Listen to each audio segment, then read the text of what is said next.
2장 1절로 16절 말씀을 봉독하겠습니다. 고린도전서 2장 1절로 마지막 절까지 봉독합니다. 형제들아, 내가 너희에게 나아가 하나님의 증거를 전할 때에 말과 지혜의 아름다운 것으로 아니하였나니 내가 너희 중에서 예수 그리스도와 그가 십자가에 못 박히신 것 외에는 아무것도 알지 아니하기로 작정하였음이라. 내가 너희 가운데 거할 때에 약하고 두려워하고 심히 떨었노라. 내 말과 내 전도함이 설득력 있는 지혜의 말로 하지 아니하고 다만 성령의 나타나심과 능력으로 하여 너희 믿음이 사람의 지혜에 있지 아니하고 다만 하나님의 능력에 있게 하려 하였노라.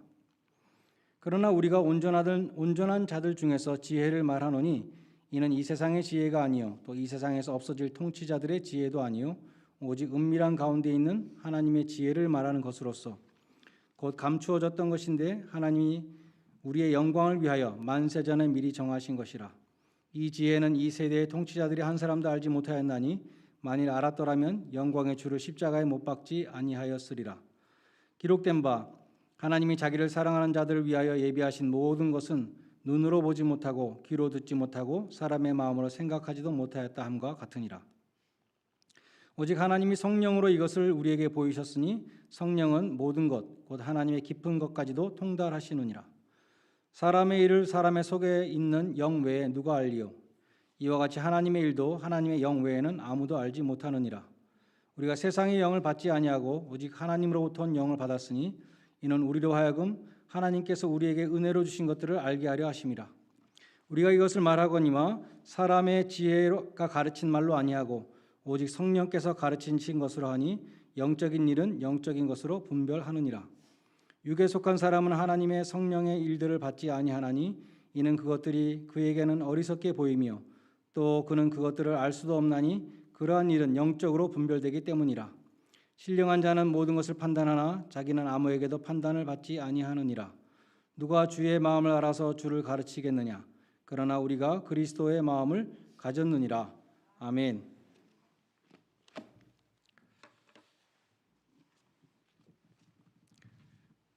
지난주일에 고린도전서 1장에서 사도 바울이 하나님의 능력과 지혜, 십자가에 나타난 하나님의 능력과 지혜를 말했습니다. 첫 번째로 18절로 25절에서는 헬라인과 유대인을 예로 들어서 말씀했죠. 유대인은 강력한 메시아, 파워풀한 메시아를 고대했는데 십자가에 달린 그 약한 모습에 그리스도는 그들이 건너 넘을 수 없는 거침돌이었습니다. 그러나 부르심을 받은 자들에게는 유대인들에게도 하나님은 구원의 능력이다라고 말씀했습니다. 또 지혜를 숭상하는 헬라인들은 그들이 볼 때 이 복음은 정말 미련한 것이었습니다. 그러나 부르심을 입은 자들에게는 헬라인들에게도 복음은 십자가야말로 하나님의 지혜다. 하나님의 능력과 지혜를 말씀했죠. 이어지는 1장 26절로 31절에서는 고린도 교인들을 예로 들어서 하나님의 능력과 지혜를 말씀했습니다. 너희를 부르심을 보라. 세상적으로 지혜로운 자가 많지 않지만 하나님은 세상에 미련한 것들을 택하사 지혜로운 자들을 부끄럽게 하셨다. 또한 하나님은 세상에 약한 것들을 택하사 강한 것들을 부끄럽게 하신다. 고린도 교인들 약한 사람들이었지만 하나님께서 강하게 하시고 어리석은 자들이었지만 하나님께서 지혜롭게 하신다. 하나님의 능력과 지혜를 말씀했습니다. 오늘 본문 2장 1절로 5절에서는 바울이 자기 자신을 예로 들어서 말씀합니다. 내가 너희에게 복음을 전할 때 세상의 지혜로 하지 않고 십자가 복음을 통해서 하나님의 지혜를 전했다. 또 너희 중에 내가 아주 약한 자로 있었지만 성령의 나타나심으로 인해서 하나님의 능력이 드러났다. 나를 통해서 하나님의 지혜와 능력이 나타났다고 또 말씀하고 있는 것입니다. 먼저 바울은 자신의 약함과 하나님의 능력을 대조합니다. 바울은 고린도에 거할 때에 3절에 보면 약하며 두려워하며 심히 떨었다라고 고백하고 있습니다. 고린도 사람들이 볼 때 바울은 천막을 만들어서 근근히 살아가는 노동자에 불과했을 것입니다. 돈도 없고 힘도 없고 그 지역에 뿌리를 둔 본토박이도 아니고 거쳐가는 사람이었습니다. 전도자로서의 바울은 외모가 약하고 말이 시원치 않다는 평가를 고린도 교인들로부터 들었다고 고린도후서 10장 10절에 기록되어 있어요. 또 우리가 아는 것처럼 그에게는 고질적인 병이 있어서 건강도 좋지 못했습니다. 그처럼 약하고 보잘것없는 인간 바울의 전도를 통해서 너희가 믿게 되었으니 이건 정말 하나님의 성령의 역사이고 하나님의 능력이 드러난 것이다. 약한 나를 통해서 하나님의 능력이 드러났다고 말씀합니다. 또 바울은 고린도에서 전도할 때에 세상의 지혜와 미사여구를 동원하지 않았다고 강조하고 있죠. 많은 주석가들은 바울이 아테네에서 고린도로 왔다는 것을 주목합니다. 그래서 예수 그리스도와 십자가에 못 박힌 것 외에는 아무것도 알지 아니하기로 작정했다는 것은 아테네의 실패를 통해서 그렇게 되었다고 보는 것입니다. 윌리엄 바클레이는 이렇게 설명했습니다. 우리는 바울이 아테네에서 고린도로 왔다는 것을 기억해야 한다. 우리가 아는 한 바울은 아테네에서 처음으로 기독교를 철학적인 수준으로 축소시키려고 했다. 바울은 아레오바고에서 철학자들을 만나서 그들의 철학적인 언어로 대화해야 했다. 그리고 그곳에서 바울은 드물게 실패를 맛보았다. 철학적인 언어로 전한 그의 설교는 거의 아무런 효과가 없었다. 아마도 바울은 거기서 이렇게 다짐했을 것이다. 다시는 실패를 거듭하지 않겠다. 이제부터는 복음을 아주 단순하게 전하겠다. 다시는 인간의 카테고리로 복음을 포장하지 않겠다. 이제 십자가에 못 박힌 예수 그리스도 외에는 나는 아무것도 알지 않기로 작정한다. 이렇게 결심했을 것이라고 생각하는 것이죠. 그래서 바울은 고린도에서 십자가에 못 박힌 예수 그리스도의 복음만을 전했습니다. 세상의 지혜, 사람의 지혜를 동원하지 않고 웅변술에 의지하지도 않았습니다. 단순한 복음을 전했습니다. 복음은 세상 사람들이 보기에 정말 지혜롭지 못하고 미련한 것이지만 하나님이 만세전부터 준비하신 것이며 감추어졌던 비밀이며 세상의 통치자들이 이해하지 못하는 하나님의 지혜였습니다. 그처럼 바울은 자신의 언변과 학식 이런 걸 다 내려놓고 오직 십자가에 못 박힌 그리스도만을 전했을 때 열매를 맺었어요. 그래서 아테네에는 교회가 쓰지 못했습니다. 여러분 아테네 교회 못 들어봤죠? 성경에 없습니다. 그러나 고린도에는 고린도 교회가 쓰게 되었습니다. 빌립보 감옥에서 주 예수를 믿으라. 그리하면 너와 내 집이 구원을 얻으리라. 간수에게 단순한 복음을 전했죠. 빌립보에도 교회가 세워졌습니다. 오직 십자가 복음의 메시지로 구원의 역사가 일어났던 것입니다. 하나님의 지혜와 하나님의 능력, 사도 바울이 말씀했어요. 다음으로 7절에 보면 영어 성경으로 보시면 하나님의 지혜, 곧 미스테리라고 이렇게 번역이 되어 있어요. 바울은 다른 곳에서도 이 복음을 비밀이라고 말합니다. 그리스도의 비밀이라는 말도 표현하죠. 이 비밀은 헬라어로 무스테리온이라는 단어입니다. 하나님의 지혜는 세상 사람들이 세상의 지혜로 알 수 없는 비밀이라는 것입니다. 그러나 온전한 자들에게는 하나님의 지혜라 6절로 7절에 말씀합니다.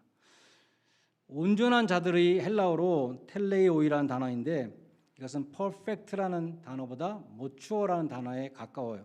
그래서 거의 모든 영어 성경들이 mature, 성숙한 자들로 번역했습니다. 이 헬라어로 무스테리온은 입교하지 못한 사람은 전혀 알 수 없는 것이지만 영어로 initiate 한다 그러죠. 입교한 사람은 이해할 수 있는 것을 가리켜요. 일례로 당시에 헬라 세계에서 유행하던 신비 종교가 있었는데 미스터리 릴리전스가 많이 있었는데 입교 예식을 통해서 이니시에이션 세리머니를 통해서 자신들의 신과 교통하는 그 합의를 이룬다 이렇게 가르쳤습니다. 윌리엄 바클레이는 이 헬라어 무스테리온에 대해서 이렇게 설명을 했어요. 헬라어로 미스테리라는 것은 우리가 생각하는 것처럼 복잡하고 신비스러운 무엇을 뜻하지 않고 전문적인 의미가 있는 단어이다. 영어로 테크니컬 텀이라고 그러죠. 곧 입문하지 못한 사람은 그 뜻을 전혀 알 수 없지만 입문한 사람에게는 알기 쉬운 것을 의미한다는 것입니다. 그것이 무스테리온이라는 헬라어의 의미이기 때문에 신약 성경에서 하나님 나라의 비밀이라는 구절은 하나님 나라에 대해서 알 수 없다는 것을 뜻하지 않는다는 것이죠. 이 비밀이라는 단어는 예수님께 마음을 열지 않은 사람은 도저히 이해할 수 없지만 예수님을 영접하고 예수님께 마음을 연 사람들은 이해할 수 있다. 그런 뜻이 있습니다. 예수님의 비유도 똑같은 양면성이 있습니다. 마가복음 4장 11절로 12절에 난해한 구절이 있습니다. 하나님 나라의 비밀을 너희에게는 주었으나 외인에게는 모든 것을 비유로 하나니 이는 저희가 보기는 보아도 알지 못하며 듣기는 들어도 깨닫지 못하여 돌이켜 죄사함을 얻지 못하게 하려 함이니라 라는 말씀을 예수님이 하셨습니다. 예수님은 너희와 외인들을 구분하십니다. 인사이더와 아웃사이더를 구별하십니다. 예수 안에 있는 인사이더들에게는 하나님 나라의 비밀을 알려주시지만 아웃사이더들에게는 하나님 나라의 비밀을 감추시기 위해서 비유로 말씀하신다. 이렇게 말씀하셨어요. 그러니까 제임스 에드워드라는 신학자는 하나님 나라의 비밀을 예배당의 스테인글라스에 비유했습니다. 우리 예배당에도 아주 아름다운 스테인글라스가 있죠. 이번에 페인트를 벗겨서 아주 선명하게 잘 드러나게 되는데 예전에 성공회 에피스코팔 교회가 만들어 놓은 것입니다. 그 교회 이름이 The Church of Resurrection이에요. 부활의 교회. 지금도 The Church of Resurrection 앞으로 가끔 우편이 와요. 미국 교회가 죽고 한국 교회로 부활했다라고도 볼 수 있겠죠. 이 스테인글라스는 부활하신 예수님을 묘사하고 있어요. 제가 가만히 생각하니까 또 Church of Resurrection이라서 부활하신 예수님을 묘사한 것 같아요. 제일 밑에 보면 이렇게 디귿자로 이렇게 그 회색으로 보이는 게 있죠. 그것이 예수님의 돌무덤 입구입니다. 돌무덤 입구에서 예수님이 십자가에 못 박히고 발에 못 박히신 예수님이 부활하신 장면이에요. 이 스테인글라스의 특징이 무엇인가 하면 예수님이 예배당 안에서는 보이는데 예배당 밖에서는 안 보인다는 거예요. 그래서 예수님은 비유를 통해서 인사이더들 안에 있는 사람들, 예수님의 지체들, 멤버들에게만 하나님 나라의 비밀을 말씀하신 것입니다. 예수 안에 있는 자에게만 하나님 나라의 비밀이 계시되는 것입니다. 반면에 복음은 세상의 지혜로 밖에서는 도저히 이해할 수 없는 비밀이 되는 것이죠. 다음으로 10절 이하에서 바울은 그처럼 하나님 나라의 비밀을 알려주시는 분이 성령님이라고 말씀합니다. 이 세 번째 포인트예요. 첫 번째는 바울이 자신의 약함과 자신의 지혜를 사용하지 않은 그 복음 전파를 통해서 하나님의 능력과 지혜가 드러났다. 두 번째는 성경이 말씀하는 이 비밀, 복음의 비밀이라는 그 비밀의 뜻은 우리가 생각하는 것과 좀 다른 면이 있다는 것이죠. 세 번째는 오늘 설교 제목이에요. 성령의 계시. 하나님 나라의 비밀을 알려주시는 분은 성령의 계시입니다. 10절에 보면 하나님이 성령으로 이것을 우리에게 보이셨다고 말씀합니다. 보이셨다라는 단어는 헬라어로 아포칼룹토라는 단어인데 거기서 아포칼립스라는 대재앙 혹은 계시라는 그러한 영어 단어가 유래했습니다. 영어 성경들을 보면 보이셨다라는 단어를 전부 revealed라고 다 번역했어요. 계시하셨다. 그처럼 10절은 하나님이 성령으로 이것을 계시하셨다. 이것이 뭐냐? 여러 가지로 오늘 본문에 표현되어 있습니다.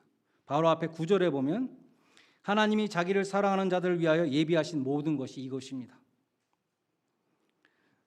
그것은 사람의 눈과 귀와 생각으로 알 수 없는 것들인데 오직 하나님의 성령으로 우리에게 계시하여 주셨다는 것입니다. 이것은 한마디로 천국 복음이라고 할 수 있겠죠. 이것은 12절에도 나옵니다. 하나님께서 우리에게 은혜로 주신 모든 것들입니다. 13절에서 이것을 우리는 사람의 지혜로 전하지 않고 오직 성령의 가르친 것으로 전한다. 이것이 많이 나와요. 14절에 보면 이런 일, gospel message 혹은 spiritual truth를 가리키는데 이런 일들은 하나님의 계시를 통해서 알려주는 이 비밀은 육에 속한 사람은 깨닫지 못한다고 말씀합니다. 여기 육에 속한 사람은 15절에 신령한 자와 대조되는 구절인데요. 육에 속한 사람이라는 한글 번역은 조금 문제가 있어요. 왜냐하면 바울이 성령과 육체를 많이 비교하는데 성령과 육체의 그 육체는 항상 사르크스라는 플래시라는 단어입니다.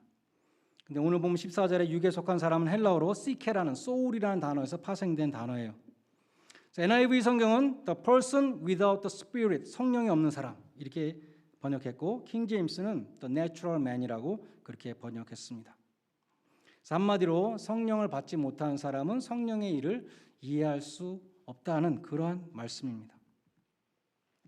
11절에 보면 어떤 사람의 속마음은 그 사람의 영, 스피릿 외에는 아무도 모르듯이 하나님의 깊은 생각도 하나님의 영, 성령 외에는 모른다고 말씀하죠. 같은 뜻으로 10절에 보면 성령은 하나님의 깊은 것도 통달하신다. 이 통달한다는 단어는 거의 모든 영어 성경들이 search라고 번역했습니다. 공동 번역은 통찰이라고 번역했습니다. 서치라이트가 환하게 비추는 것처럼 성령은 하나님의 깊은 구원의 계획과 비밀을 밝히 보여주십니다. 성령의 계시죠. 천국 복음을 성령을 통해서 계시해 주십니다. 보여주십니다. 그처럼 성령님은 영적인 진리를 가르쳐 주시는 교사가 되어 주십니다. 로마서 8장 16절에 보면 우리가 하나님의 자녀인 것을 누가 가르쳐 주시는가? 성령님이 가르쳐 주신다. 성령이 친히 우리 영으로 더불어 우리가 하나님의 자녀인 것을 증거하신다고 말씀했습니다. 고린도전서 12장 3절에 보면 예수님이 우리의 주님이라는 사실도 성령님이 가르쳐 주신다 기록되어 있습니다. 또 성령님은 우리에게 성경 말씀의 뜻을 가르쳐 주십니다. 요한복음 14장 17절에 보면 성령님은 진리의 영이시다. 26절에 보면 내가 너희에게 말한 모든 것을 생각나게 하시리라. 성령님께서 이것을 우리는 성령의 조명이라고 부릅니다. 성령의 조명이 있을 때 우리는 성경 말씀의 뜻을 깨닫게 됩니다. 마치 무대에 조명이 비치면 환하게 무대가 드러나는 것처럼 성령께서 성경을 비춰주실 때 그 말씀을 밝히 깨닫게 되는 것입니다. 또 성령님은 전도의 능력도 주시고 우리가 핍박받을 때 할 말도 가르쳐 주신다. 성경은 말씀합니다. 사도행전 1장 8절에 보면 오직 성령이 너희에게 임하시면 너희가 권능을 받고 땅 끝까지 이르러 내 증인이 되리라. 마태복음 10장 19절로 20절에 보면 너희를 넘겨줄 때에 어떻게 또는 무엇을 말할까 염려하지 말라. 그때 무슨 말할 것을 주시리니 말하는 이는 너희가 아니라 너희 속에서 말씀하시는 자 곧 너희 아버지의 성령이시니라. 그것이 성령의 계시입니다. 예수님의 제자들도 성령님이 임하시기 전까지는 영적으로 무지한 자들이었습니다. 사도행전 1장 6절에 보면 그들이 하나님 나라에 대해서 여전히 육신적인 생각을 하고 있는 것을 알 수 있습니다. 이렇게 물어봅니다. 주께서 이스라엘 나라를 회복하심이 이때니까. 예수님으로부터 하나님 나라에 대해서 그렇게 많이 들었는데 아직도 유대인들, 다른 유대인들하고 똑같이 이제 우리나라 독립하는 건가요? 이렇게 물어보고 있었다는 것이죠. 아직도 성령을 받지 못했기 때문에 지상적인 나라로 오해하고 있었습니다. 로마서 8장 5절에 육신을 쫓는 자는 육신의 일을, 성령을 쫓는 자는 성령의 일을 생각한다는 말씀이 있죠. 제자들은 하나님의 나라를 육신적으로 이해했습니다.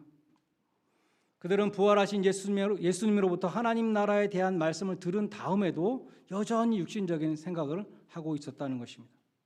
아직 성령을 받지 못했기 때문에 깨닫지 못하고 있었던 것입니다. 예수님이 말씀하신 하나님의 나라는 정치적인 나라가 아니라 영적인 나라입니다. 전쟁으로 정복되는 나라가 아니라 전도를 통해서 땅 끝까지 전파되는 나라입니다. 지상적인 나라가 아니라 하늘나라입니다. 언젠가는 멸망할 한시적인 나라가 아니라 영원한 나라입니다. 이스라엘 민족만을 위한 나라가 아니라 전 세계 모든 열방과 온 우주를 포함하는 무한한 나라입니다. 혈통으로 속하게 되는 나라가 아니라 예수를 구주로 영접함으로 시민권을 얻게 되는 나라인 것입니다. 성령이 임하시면 그러한 하나님 나라의 비전을 갖게 됩니다. 하나님 나라가 능력으로 임하는 비전을 갖게 됩니다. 베드로는 유명한 오순절 설교에서 요엘서를 인용했습니다. 요엘서 2장 28절을 인용했습니다. 내가 내 신을 만민에게 부어주리니 너희 자녀가 장래일을 말할 것이며 너희 늙은이는 꿈을 꾸며 너희 젊은이는 이상을 볼 것이라. 예수님도 요한복음 16장 13절에서 진리의 성령이 오시면 그가 너희를 모든 진리 가운데 인도하시며 장래일을 너희에게 알리시리라. 사도 바울은 에베소서 1장 17절로 19절에서 성령의 사역에 대해서 말씀하시는데 신자들의 마음의 눈을 밝히셔서 모든 신령한 복들을 깨닫게 하시는 그 성령의 계시를 말씀해요. 제가 읽어보겠습니다. 영광의 아버지께서 지혜와 계시의 정신을 너희에게 주사 하나님을 알게 하시고 너희 마음 눈을 밝히사 그의 부르심의 소망이 무엇이며 성도 안에서 그 기업의 영광의 풍성이 무엇이며 그 힘의 강력으로 역사하심을 따라 믿는 우리에게 베푸신 능력의 지극히 크심이 어떤 것을 너희로 알게 하시기를 구하노라 라는 말씀이 있습니다. 여기 지혜와 계시의 정신이라는 구절이 있는데 정신은 헬라어로 뉴마라는 단어를 인간의 스피릿으로 번역한 것입니다. 그러나 NIV 성경에 보면 대문자 스피릿, 성령으로 번역했어요. 로이드 존스 목사님이나 핸드릭스를 비롯한 많은 주석가들도 지혜와 계시의 성령으로 해석합니다. 다시 읽어보겠습니다. 영광의 하나님께서 지혜와 계시의 성령을 너에게 주사 하나님의 모든 역사들을 알게 하시기를 원하노라. 성령의 계시예요. 하나님을 아는 지식과 하나님이 주시는 신령한 복들을 깨닫는 지식은 오직 지혜의 성령, 계시의 성령, 진리의 성령께서 우리 마음을 밝혀 주셔야 한다는 것입니다. 또한 하나님이 지혜의 계시와 지혜와 계시의 성령을 주셔서 깨닫게 하시는 하나님을 알게 하신다 할 때 그 안다라는 단어는 피상적으로 아는 지식을 가르치지 않습니다. 영어로 knowledge about God이 아닌 것이죠. 세상의 지혜로도 하나님에 관해서 우리는 알 수 있습니다. 성경을 읽고 공부하며 하나님은 사랑이시고 공의로우시고 거룩하시다고 이론적으로 관념적으로 알 수 있습니다. 그것이 knowledge about God이죠. 유명한 사람이 있다고 칩시다. 미국 대통령이 있다고 칩시다. 미국 대통령에 대해서 매일 신문에 나서 우리는 미국 대통령에 대해서 많은 것을 알고 있지만 정말 그 미국 대통령을 진짜로 아는 사람은 그 부인밖에 없다는 거예요. 그런 체험적인 지식을 말씀하는 것입니다. 성경에서 하나님을 안다는 것이 그런 것입니다. 체험적으로 하나님을 안다는 것이에요. 그리고 그처럼 하나님을 체험적으로 아는 지식은 지혜의 성령, 계시의 성령 안에서만 가능합니다. 성령이 함께 하시지 않을 때 성경은 죽은 문자에 불과합니다. 그러나 예수님이 성령으로 잉태하여 육신을 입으신 것과 마찬가지로 성령님이 역사하실 때 말씀이 육신이 되어 우리 가운데 거하시게 됩니다. 그 말씀을 진실로 알게 되는 것입니다. 성령이 역사하시면 우리가 너무나 잘 알고 있었던 성경 구절이 새롭게 부딪히는 경험을 하게 됩니다. 성령께서는 설교자에게 새로운 깨우침으로 무릎을 치게 하십니다. 말씀이 육신이 되어 우리 가운데 거하실 때 우리의 삶 속에 은혜와 진리가 충만하게 됩니다. 말세에 물 붓듯이 부어주시겠다고 약속하신 그 성령님이 여러분과 함께 하셔서 하나님을 아는 지식이 날로 깊어가시기를 간절히 축원합니다. 마지막으로 중요한 포인트가 하나 있어요. 고린도전서 2장은 되게 어려운 말씀이에요. 성령의 계시, 굉장히 어려운 말씀이었죠.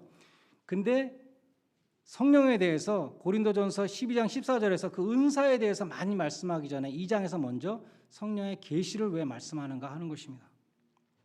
바울이 오늘 본문에서 성령의 은사를 말씀하지 않고 성령의 계시를 말씀하신 중요한 이유가 있습니다. 성령의 은사는 고린도 교회에서 분쟁을 일으키는 원인 중에 하나였어요. 이것 때문에 교회가 무질서하고 서로 가진 자 없는 자 서로 갈등이 일어났습니다. 그래서 바울은 성령님의 가장 핵심적인 사역은 계시의 사역, 너희들에게 예수님을 보여주신 것이 성령님의 중요한 사역이라는 것을 말씀하고 있어요. 성령의 계시를 통해서 정말 예수님을 보게 된 사람은 분쟁을 일으킬 수 없고 교만할 수 없다는 것을 말씀하고 있는 것입니다.